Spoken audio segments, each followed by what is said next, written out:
ಈಗ 2 ಕೋಟಿ ರೂಪಾಯಿ ನೀರು ಕೊಟ್ಟಿದ್ದೀರಿ ಬರೀ ಸರ್ಕಲ್ಗೆ. ಜೊತೆಗೆ 2 ಬಸ್ ಸ್ಟ್ಯಾಂಡ್ ಬರುತ್ತೆ ಅಲ್ಲೂ ಸಹ. ಆ ಕಡೆ ಹೋಗೋರಿಗೆ ಸಪ್ರೇಟು, ಈ ಕಡೆ ಹೊಸನಗರ ಹೋಗೋರಿಗೆ ಸಪ್ರೇಟ್ ಆಗಿ ಅಂತ ಸುಂದರವಾದಂಥ 2 ಬಸ್ ಸ್ಟ್ಯಾಂಡ್ಗಳನ್ನು ಮಾಡಿ ಸ್ವಲ್ಪ ಒಂದಿಷ್ಟು ಜಾಗ ಬಿಟ್ಕೊಡ್ಬೇಕು. ಒಂದು 6 ಅಡಿ ಜಾಗ ಬಿಟ್ಕೊಡಕ್ಕೆ ಹೇಳಿದ್ದೀನಿ, ಅವರು ಒಪ್ಕೊಂಡಿದ್ದಾರೆ. ಪಕ್ಕದ ಜಾಗ ನೆಕ್ಸ್ಟ್ ಏನಾದರೂ KPSC ಆಗಿದೆ, ಅದೇನಾದ್ರು ಆಗಿ ಹಾಸ್ಪಿಟ್ಲು ಪಕ್ಕದಲ್ಲಿರೋ ಜಾಗಗಳು ಖಾಲಿ ಆದರೆ ಅದನ್ನು ಬಸ್ ಸ್ಟ್ಯಾಂಡ್ ಮಾಡಲಿಕ್ಕೆ ಬಸ್ಗಳು ನಿಲ್ಸಕ್ಕೆ ಮಾಡೋದನ್ನು ಚಿಕ್ಕಪೇಟೆ ಭಾಳ ಅಂದರೆ ಜನಸಂಖ್ಯೆ ಜಾಸ್ತಿ ಆಗಿರೋದ್ರಿಂದ ಮತ್ತು ಈ ಭಾಗದ ಹೋಬಳಿಯಲ್ಲಿ ಭಾಳ ಒಂದು ದೊಡ್ಡ ಸಂತೆ ಆಗುವಂಥ ರೀತಿಯಲ್ಲಿ ಮಾರ್ಕೆಟಿಂದ ಇರುವಂಥ ವ್ಯವಸ್ಥೆ ಇರುವಂಥ ಒಂದು ಪಂಚಾಯತ್ಗೆ ಇದು ದೊಡ್ಡ ಪಂಚಾಯತಿ. ನಮ್ಮ ತಾಲೂಕಲ್ಲೇ ಇದು ದೊಡ್ಡ ಪಂಚಾಯತಿ ಇರೋದು, ಜಿಲ್ಲೆಯಲ್ಲೇ ದೊಡ್ಡ ಪಂಚಾಯತಿ ಆಗಿರೋದ್ರಿಂದ ಅದಕ್ಕೋಸ್ಕರ ಈಗ ಈ ರಸ್ತೆಗಳಿಗೆ ಅಗಲೀಕರಣ ಮಾಡಲಿಕ್ಕೋಸ್ಕರ ಹಿಂದೆ 5.5 ಕೋಟಿ ರೂಪಾಯಿ ಕೊಟ್ಟಿದ್ದೀನಿ. ಅದು ಕೆಲಸ ಈಗ ಮುಕ್ತಾಯ ಇದೆ, ಇನ್ನೊಂದು ಸ್ವಲ್ಪ ಕೆಲಸ ಬಾಕಿ ಇದೆ, ಲೈಟಿಂಗ್ ಬಾಕಿ ಇದೆ. ಅದರ ನಂತರ ಆನಂದಪುರದಿಂದ ಇಲ್ಲಿಗೆ 20 ಕೋಟಿ ರೂಪಾಯಿ ಕೊಟ್ಟಿದ್ದೀನಿ. ಅದು ನಿಮಗೆಲ್ಲರಿಗೂ ಗೊತ್ತು, ಕೆಲಸ ಮಾಡಿದ್ದಾರೆ, ಇನ್ನೂ ಶುರು ಮಾಡ್ತಾರೆ, ಅದನ್ನು ನಿಲ್ಲಿಸಿದ್ದೀವಿ. ಈಗ 2 ಕೋಟಿ ರೂಪಾಯಿ ನೀರು ಕೊಟ್ಟಿದ್ದೀನಿ ಬರೀ ಸರ್ಕಲ್ಗೆ. ಈ ಸರ್ಕಲ್ ಸ್ವಲ್ಪ ಒಂದಿಷ್ಟು ಜಾಗ ಬಿಟ್ಕೊಡ್ಬೇಕು. ಒಂದು 6 ಅಡಿ ಜಾಗ ಬಿಟ್ಕೊಡಕ್ಕೆ ಹೇಳಿದ್ದೀನಿ, ಅವರು ಒಪ್ಕೊಂಡಿದ್ದಾರೆ. ಅವರೊಂದು 6 ಅಡಿನ ಭಾಳ ಇಲ್ಲ, ಸ್ವಲ್ಪ ದೂರ ಮಾತ್ರ, 25 ಮೀಟ್ರು 6 ಅಡಿ ಬಿಟ್ಕೊಡೋಕ್ಕೂ ಹೇಳಿದ್ದೀನಿ, ಅದು ಮಾಡ್ಲಿಕ್ಕೆ ಹೇಳಿದ್ದೀವಿ. ಅದ್ರ ಜೊತೆಗೆ ಒಂದು ಸುಂದರವಾದಂಥ ಬಸ್ ಸ್ಟ್ಯಾಂಡ್ ಬರುತ್ತೆ ಅಲ್ಲಿ ಎದುರುಗಡೆ, ಅಲ್ಲಿ ಇಲ್ಲಿ ನಮ್ಮ ಒಂದು ಸರ್ಕಲ್ ಬರ್ತದೆ. ಆ ಸರ್ಕಲಲ್ಲಿ ಒಂದು ಹೈಮಾಸ್ಟ್ ಲೈಟ್ ಬರ್ತದೆ, ಅದ್ರ ಜೊತೆಗೆ ಧ್ವಜಸ್ತಂಭನೂ ಬರ್ತದೆ. ಧ್ವಜಸ್ತಂಭ ಹೈಮಾಸ್ಟ್ ಲೈಟ್ ಹಾಕಿ ಇದಕ್ಕೆ ವಿನಾಯಕ ವೃತ್ತ ಅಂದರೆ ವಿನಾಯಕ ಸರ್ಕಲ್ ಅಂತೇಳಿ ಒಂದು ಬ್ರಾಸ್ ಇದರಲ್ಲಿ ಮಾಡಿಕೊಡ್ತೀವಿ, ಅಂದರೆ ಚೆಂದಾಗಿ ಮಾಡಿಕೊಡ್ತೀವಿ.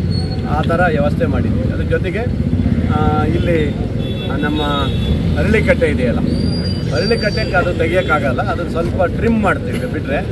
ಆಮೇಲೆ ಅದು ಸುತ್ತ ಒಳ್ಳೆ ಫೌಂಡೇಶನ್ ಇದೆಲ್ಲ ಗಟ್ಟಿ ಮಾಡಿಸಿ ಅದಕ್ಕೊಂದಿಷ್ಟು ಟೈಲ್ಸ್ ಎಲ್ಲ ಹಾಕಿ ಗ್ರಿಲ್ ಹಾಕಿ ರೌಂಡ್ ಮಾಡಿಕೊಡ್ತೀವಿ. ಅದರ ನಂತರ ಆಟೋದವರಿಗೆ ಅಲ್ಲಿ ವ್ಯವಸ್ಥೆ ಮಾಡಿಕೊಡ್ತೀವಿ. 2 ಸ್ಟೆಪ್ ಆಟೋದವರಿಗೆ ಆಚೆ ಈಚೆಗೆ ನಿಲ್ಲಕ್ಕೆ 2 ಸ್ಟೆಪ್ ಮಾಡಿಕೊಡ್ತೀವಿ. ಜೊತೆಗೆ 2 ಬಸ್ ಸ್ಟ್ಯಾಂಡ್ ಬರುತ್ತೆ ಅಲ್ಲೂ ಸಹ. ಆ ಕಡೆ ಹೋಗೋರಿಗೆ ಸಪ್ರೇಟು, ಈ ಕಡೆ ಹೊಸನಗರ ಹೋಗೋರಿಗೆ ಸಪ್ರೇಟ್ ಆಗಿ ಅಂತ ಸುಂದರವಾದಂಥ 2 ಬಸ್ ಸ್ಟ್ಯಾಂಡ್ಗಳನ್ನು ಮಾಡ್ತೀವಿ. ಆಮೇಲೆ ಟೈಲ್ಸ್ ಎಲ್ಲ ಹಾಕೋದೆಲ್ಲ ಇದೆ. ಇವೆಲ್ಲ ಈ ಚರಂಡಿ ಎಲ್ಲ ತೆಗೆಸ್ಬಿಟ್ಟು ಇದ್ರ ಇಂಟರ್ಲಾಕ್ ಹಾಕ್ತಾರೆ, ಸ್ಟೀಲಿಂದೆಲ್ಲ ಇವು ಬರ್ತದೆ. ಒಟ್ಟಲ್ಲಿ ಎಲ್ಲವೂ ಚೆನ್ನಾಗಿ ಕಾಣಂಗೆ. ಒಟ್ಟಲ್ಲಿ ನಿಮ್ಮ ರಿಪೇಟೆಗೆ ಯಾರು ಬಂದು ಹೇಳಿದ್ರೆ ಏನು ಬೇರೆ ಥರ ಬಂದಂಗೆ ಕಾಣಂಗೆ ಮಾಡಿದ್ದೀವಿ. ಆ ಥರ ಮಾಡಬೇಕಂತ ಮಾಡಿದ್ವಿ. ಒಟ್ಟಲ್ಲಿ ಚೆನ್ನಾಗಿ ಆಗಬೇಕು. ಹೈಮಾಸ್ಕು ದೊಡ್ಡದು ಬರುತ್ತೆ, 5 ಲಕ್ಷದ ಹೈಮಾಸ್ಕ್ ಬರ್ತದೆ. ಇಡೀ ಪೇಟೆಗೂ ಅದು ಲೈಟು ಚೆನ್ನಾಗಿ ಬರೋ ಅಂಥ ರೀತಿಯಲ್ಲಿ ಮಾಡಿದ್ವಿ.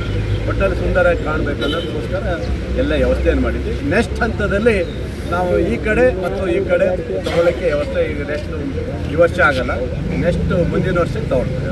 ಅದನ್ನು ಕಂಟಿನ್ಯೂ ಮತ್ತೆ ಅಗಲೀಕರಣ ಮಾಡಲಿಕ್ಕೆ. ಸರ್ ಇದು ಯಾವಾಗ ವರ್ಕ್ ಸ್ಟಾರ್ಟ್? ಈಗ ಶುರುವ ಈಗ ರೆಡಿ ಗುತ್ತಿಗೆದಾರ ಬಂದೇನೆ, ಮಳೆ ನಿಲ್ಲದೆ ಕಾಯ್ತಾ ಇದ್ದಾನೆ, ಅವನು ಸಹ ಕಾಯ್ತಾ ಇದ್ದಾನೆ.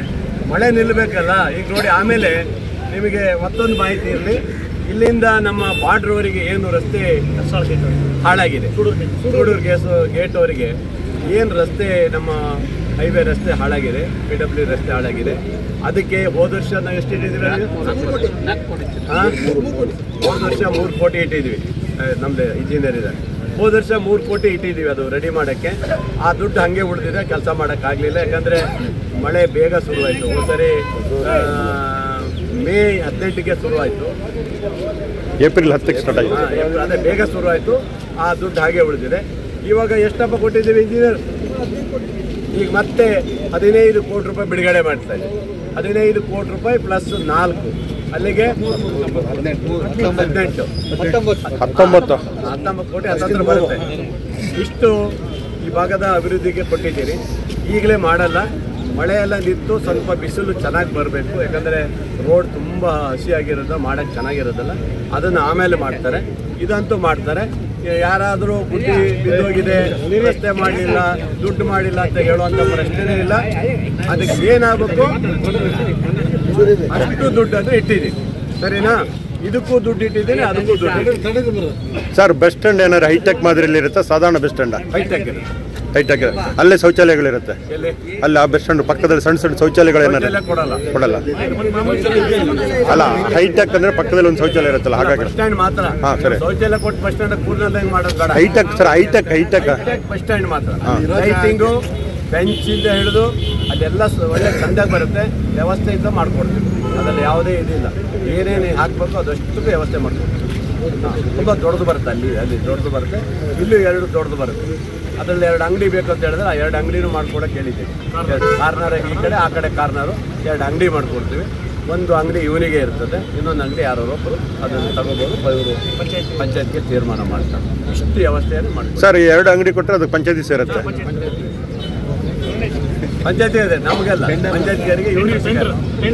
ಅದೇನೋ ಮಾಡ್ತಾರೆ, ಅದು ಮಾಡಿಕೊಡ್ತಾರೆ. ಯಾರೋ ಬಡವರಿಗೆ ಹಾಕೊಡೋಕ್ಕೆ ಸಾರ್ವಜನಿಕರಿಗೆ ಅನುಕೂಲ ಆಗೋ ರೀತಿಯಲ್ಲಿ ಇವತ್ತು ಈ ಕೆಲಸವನ್ನು ಮಾಡ್ಕೊಡ್ತಾರೆ. ಹಾಗಾಗಿ ಆಮೇಲೆ ನಮ್ಮ ದೇವಸ್ಥಾನ ಪಕ್ಕದ ಜಾಗ ನೆಕ್ಸ್ಟ್ ಏನಾದರೂ KPSC ಆಗಿದೆ, ಅದೇನಾದ್ರು ಆಗಿ ಹಾಸ್ಪಿಟ್ಲು ಪಕ್ಕದಲ್ಲಿರೋ ಜಾಗಗಳು ಖಾಲಿ ಆದರೆ ಅದನ್ನು ಬಸ್ ಸ್ಟ್ಯಾಂಡ್ ಮಾಡಲಿಕ್ಕೆ ಬಸ್ಗಳು ನಿಲ್ಸಕ್ಕೆ ಮಾಡೋಕ್ಕೆ ಒಂದು ಪ್ಲ್ಯಾನ್ ಹಾಕಿಟ್ಟಿದ್ವಿ. ಆಮೇಲೆ ನಮ್ಮ ಇವರು ಸಂಘದವರೆಲ್ಲ ಬಂದಿದ್ದರು. ಯಾರೋ ಗಣಪತಿ ಸೇವಾ ಸಂಘದ ಸಮಿತಿಯವರೆಲ್ಲ ಬಂದಿದ್ದಾರೆ. ಹಳೆ ಬಿಲ್ಡಿಂಗ್ ಒಂದಿದೆ, ಅದು ಇದಾಗ್ತಾ ಇಲ್ಲ, ಅದು ಒಡೆದು ಬೇರೆ ಮಾಡಬೇಕಂತ ಹೇಳಿದ್ದಾರೆ. ಅದಕ್ಕೂ ದುಡ್ಡು ಕೊಡ್ತೀನಿ ಅಂತ ಹೇಳಿದ್ದೀನಿ. ಅದಕ್ಕೆ ಇಮಿಡಿಯೇಟ್ಲಿ ಈಗ ಒಂದು 25 ಲಕ್ಷ ಕೊಡ್ತೇನೆ. ತಕ್ಷಣ 25 ಲಕ್ಷ ರೂಪಾಯಿ ಕೊಡ್ತೀನಿ. ಅವರು ಏನು ಪ್ಲಾನ್ ಮಾಡ್ತಾರೋ, ಸಂಘದವ್ರು ಏನು ಪ್ಲಾನ್ ಮಾಡ್ತಾರೋ, ಸುದ್ದಿ ಅವರೆಲ್ಲ ಬಂದಿದ್ರು ಮೊನ್ನೆ, ಅದಕ್ಕೆ ಕೊಡಲಿಕ್ಕೆ ವ್ಯವಸ್ಥೆ ಮಾಡಿದೆ. ಹಾಗಾಗಿ ದೇವಸ್ಥಾನಕ್ಕೂ ಏನಾದರೂ ಬೇಕು ಅಂತ ಕೇಳಿದರೆ ಅದಕ್ಕೂ 15 ಲಕ್ಷ ಇಟ್ಟಿದ್ದೀನಿ. ಅದನ್ನು ಸಹ ನೀವೇನು ಬೇಕಾದ್ರೂ ನೀವು ಮಾಡಿಸ್ಕೋಬೋದು. ಇಷ್ಟು ವ್ಯವಸ್ಥೆ ಮಾಡಿಕೊಟ್ಟಿದ್ದೀನಿ. ಮುಂದೆ ಏನಾದ್ರು ಇದ್ದರೆ ಮುಂದೆ ಸರಿ ನೋಡ್ತೀನಿ. ಈಗ ಸದ್ಯಕ್ಕೆ ಯಾವುದೂ ಇಲ್ಲ. ನಿಮ್ಮ ಎಲ್ಲ ಬೇಡಿಕೆಗಳನ್ನು ಈಡೇರಿಸಿದೆ ಅಂತ